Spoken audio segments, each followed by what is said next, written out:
just a really bad day for the 173rd in Vietnam. They were going to find bad guys and kill them. On November 8th of 1965 in War Zone D, Vietnam, 2 companies of the 173rd Airborne Brigade were ambushed in the early morning by more than 1,200 battle-hardened Viet Cong.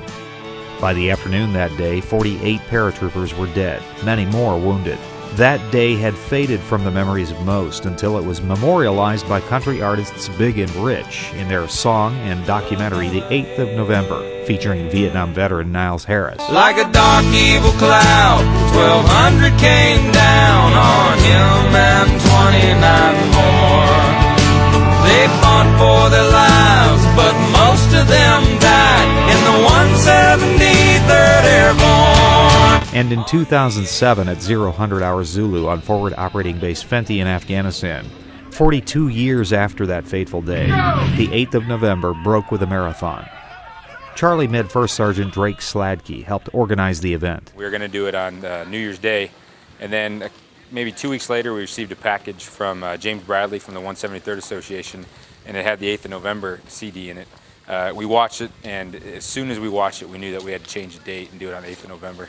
21 teams of 7 members each signed up to run the 24-hour marathon. Once around the airfield is 3.5 miles.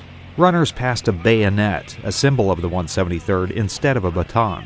Charlie Med Commander Major Bill Davis. We're here running laps to commemorate the loss that the brigade has suffered, since its inception. With each team member running nearly a full marathon, the Major says what drives him and the other runners is a unique spirit. I think it all boils down to paratrooper spirit. You can't put a finger on it. You don't know it unless you see it. And when you see paratroopers in action, you really do understand that there is something different about a paratrooper. In the end, the team from the 70th Engineers were the winners of the race. Participants in the marathon were given a variety of prizes donated by the 173rd Association, and a whole lot of T-shirts signed personally by Niles Harris, a very humble Vietnam vet whose story marked the beginning of a tradition for a new generation of Sky Soldiers. November 8th isn't an arbitrary day.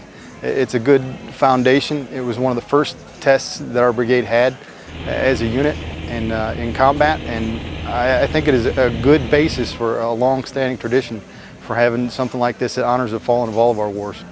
Reporting from Jalalabad, Afghanistan, Army Sergeant First Class Eric Hendricks, 22nd MPAD.